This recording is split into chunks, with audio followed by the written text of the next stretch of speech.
ADC टंगबरिनो बस्तांगो नारकै BJP सदर हाबानाव बस्तांगो हास्तनि मन्त्रिक्रा professor doctor Manik साहानि मानजाक मुंबाय गोख्रां बानान नारै आबायमुंनि मालखौ फियोगै रोजाखा तिनि एप्रिल तानि पुइला सानबरि स्रांस्र लगियो तंगो बीजेपी हास्ति काजको राज्यसभानि एमपी राजीव भट्टाचार्य खबै मन्त्रि टिंकुराय ते बीजेपी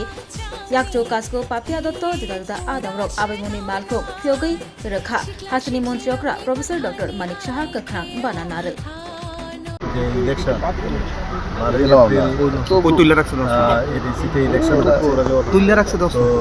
সামনে রেখে আমাদের ভারতীয় জনতা পার্টির যেভাবে আমরা ইলেকশন করে থাকি তার মধ্যে একটা পার্ট হচ্ছে যে আমাদের যে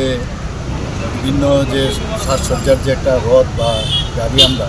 সবসময় সমস্ত জায়গায় জায়গায় ঘুরবে এবং ভারতীয় জনতা পার্টির যে সরকার যেভাবে আমরা কি কাজ করেছি জনজাতি অঞ্চলের জন্য সেই বিষয়ে প্রচার প্রসার করে এর জন্য আজকে এখানে ফ্ল্যাগ অফ হলো আমাদের সাথে ত্রিপুরা প্রদেশ বিজেপির মাননীয় সভাপতি আছেন রাজ্যসভার সদস্য শ্রী রাজীব ভট্টাচার্য মহোদয় এবং যিনি ইনচার্জ আজকে আমাদের এই এডিসি যে ইলেকশন সেটাকে দেখছেন ত্রিপুরা সরকারের মাননীয় মন্ত্রী ত্রিপুরায় মহোদয় আছেন এবং অন্যান্য নেতৃবৃন্দরা এখানে উপস্থিত আছেন এবং এটা সমস্ত এডিসি এলাকায় ঘটবে ঘুরে ঘুরে যে প্রচার প্রসার এবং আমাদের অনেক কিছু আছে যেগুলো সাধারণ মানুষ যারা জনজাতি মানুষ যারা আছেন তারা অনেকে জানেন না তো সেই বিষয়ে গিয়ে এইগুলো প্রচার প্রসার করা এটা আমাদের একটা part and parcel of our campaign তো এটা আজকে ফ্ল্যাগ অফ হলো এবং আশা করি সমস্ত জায়গায় যাবে এবং এটার আমরা ফল আমরা পাবো। স্যার এখন পর্যন্ত নির্বাচনে আপনি অনেক জায়গায় প্রচার করছেন কীরকম সারা পাচ্ছেন? রেজাল্ট তো আমরা আপনারা আগেই জানেন যে নির্বাচনী সারা তো আমরা সমস্ত ত্রিপুরাতেই ভালো পাচ্ছি এবং বিভিন্ন পার্টির থেকে বিশেষ করে আমার সাথে যারা নির্বাচিত প্রচুর যারা নেতা নেতৃবৃন্দ আছেন তারা আমাদের ভারতীয় জনতা পার্টিতে এসে জয়েন করছেন আরও আসছেন আরও ইচ্ছা প্রকাশ করছেন বুঝতে পারছেন যে যেভাবে এতদিন ধরে জনজাতি অধ্যুষিত এলাকায় যেভাবে কমিউনিস্টরা শাসন করেছে এর আগেও অনেক ধরনের ছোট ছোট পার্টি শাসন করেছে কংগ্রেসও শাসন করেছে তাদের দিয়ে অ্যাকচুয়ালি জনজাতি অধ্যুষিত এলাকায় কোনো রকমের সেখানে ডেভেলপমেন্ট হয় কিন্তু মাননীয় প্রধানমন্ত্রীজি আসার পর আপনারা দেখেছেন যে জনজাতিদের যেভাবে উন্নয়নের দরকার সেই কাজটা উনি করছেন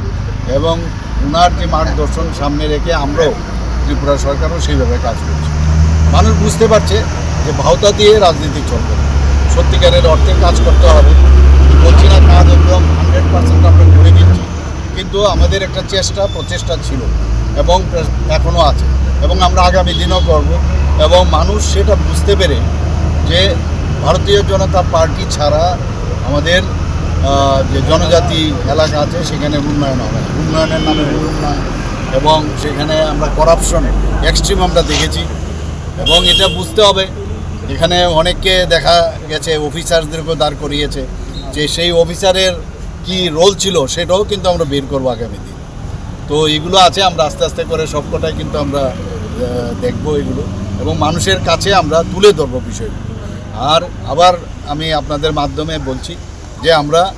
যেভাবে গায়ের জোর ব্যবহার করে এবং একটা সাম্প্রদায়িক সুরসুরি দিয়ে রাজনীতি সেটার শেষ হওয়ার পথে এখন এইভাবে চলবে না সব ভারতবর্ষের সব জায়গার মধ্যেই আমরা ভারতীয় জনতা পার্টি এখন সরকার গঠন করছে আর এটা তো একটা এডিসি এলাকা সেখানে আপনারা দেখবেন রেজাল্ট বেরোবে তখন বুঝতে পারবেন যে ভারতীয় জনতা পার্টির যে অবস্থান কোন জায়গায় গিয়ে পৌঁছেছে এবং আমি নিশ্চিত যে আমাদের সরকার আমরা সেখানে গঠন করব। सर एडीसी धीरे धीरे जैसे अब पता लगेगा ना अभी तो स्टार्ट हो गया आज कितना तारीख है आज 1 तारीख है ना अभी देखोगे धीरे धीरे क्या हो रहा है तो प्रचार प्रसार हम लोग का चल रहा है हर जगह चल रहा है आप देखियो सभी जगह हमारा कार्यकर्ता जुटे हुए हैं और लगे हुए हैं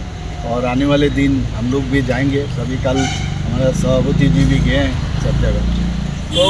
जोर से आवाज़ करने से ही खाली प्रचार प्रसार दिखाई देगा ऐसा नहीं है इसका दूसरा ढंग भी है तो जब करना है जहाँ जैसे करना है वो हम करेंगे तभी जाके लोग और मोदी जी के ऊपर इतना विश्वास है जनजाति ये लोग, इसलिए अभी जनजाति चाहते हैं कि भारतीय जनता पार्टी का सरकार वहाँ पर।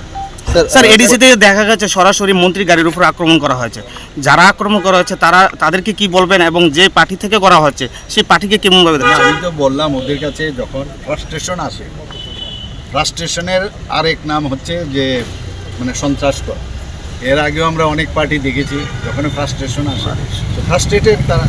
এবং ভেবেছে এইভাবে আক্রমণ করলে বা আক্রমণ শানিত করলে আমরা চুপ হয়ে যাব, সেটা হবে না। মন্ত্রীর গাড়ির আক্রমণ হয়েছে, আমার কাছে খবর ছিল, আমি শিলচর থেকে খবর নিয়েছি এবং আমি বলেছি যা অ্যাকশন নেওয়ার পুলিশি কারবাই চলবে এখানে,